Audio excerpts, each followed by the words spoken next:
यूं ही नहीं कहते हारे का सहारा बाबा खाटू श्याम हमारा, इसे बने खाटू श्याम भगवान। खाटू श्याम को भगवान श्री कृष्ण के कलयुगी अवतार के रूप में माना जाता है। ऐसा कहे जाने के पीछे एक पौराणिक कथा का हाथ है। राजस्थान के सीकर जिले में इनका भव्य मंदिर स्थित है। हर एक साल बड़ी संख्या में श्रद्धालु आते हैं। लोगों का विश्वास है कि बाबा श्याम सभी की मुरादें पूरी करते हैं और रंग को भी राजा बना सकते हैं। कौन है बाबा खाटू श्याम, आइए जानते हैं। बाबा खाटू श्याम का संबंध महाभारत काल से माना जाता है। यह पांडु पुत्र भीम के पौत्र थे।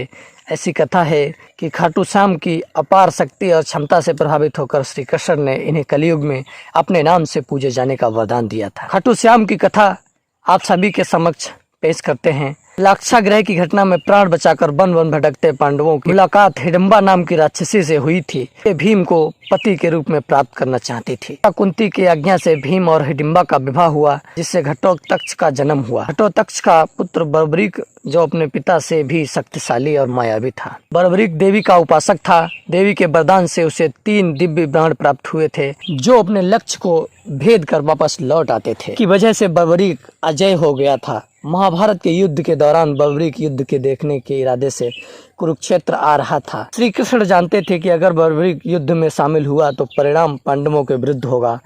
बर्बरीक को रोकने के लिए श्री कृष्ण भगवान गरीब बनकर बर्बरीक के सामने आए। अनजान बनते हुए श्री कृष्ण ने बर्बरीक से पूछा कि तुम कौन हो और कुरुक्षेत्र क्यों जाना चाह रहे हो। जवाब में बर्बरीक ने बताया कि वह एक दानी योद्धा है, जो अपने एक वार से ही महाभारत युद्ध का निर्णय कर सकता है। श्री कृष्ण ने उसकी परीक्षा लेनी चाहिए, तो उसने एक बाण चलाया, जिससे पीपल के पेड़ के सारे पत्तों में छेद हो गया।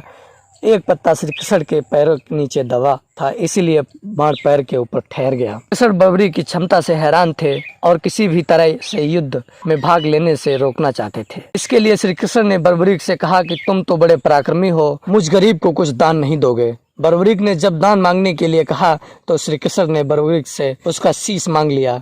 बर्बरीक समझ गया कि यह ब्राह्मण नहीं हो सकता, कोई और है। वास्तविक परिचय देने के लिए कहा। श्री कृष्ण ने अपना वास्तविक परिचय दिया तो बर्बरीक ने खुशी खुशी शीत दान स्वीकार कर लिया। रात भर भजन पूजन कर फाल्गुन शुक्ल द्वादशी को स्नान पूजा करके बर्बरीक ने अपने हाथ से अपना शीश श्री कृष्ण को दान कर दिया।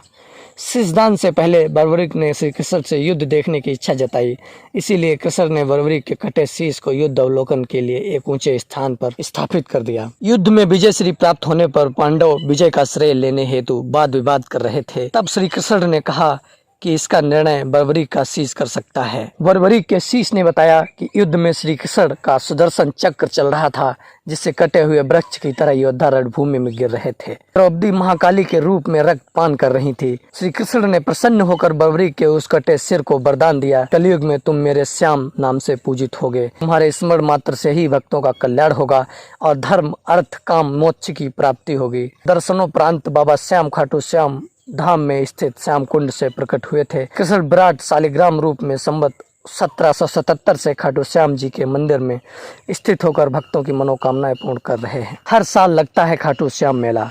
प्रत्येक वर्ष होली के दौरान खाटू श्याम जी का मेला लगता है।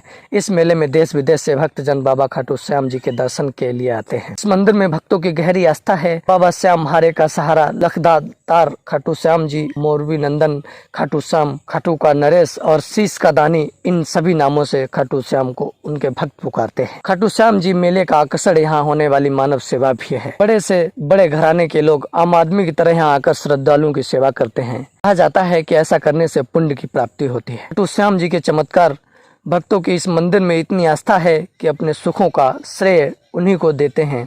तो बताते हैं कि बाबा खाटू श्याम सभी मुरादें पूरी करते हैं। खाटू धाम में आस लगाने वालों की झोली खाली नहीं रखते। आप सभी को ये वीडियो कैसी लगी मुझे कमेंट बॉक्स में बताएं और मेरे चैनल को सब्सक्राइब जरूर कर लें।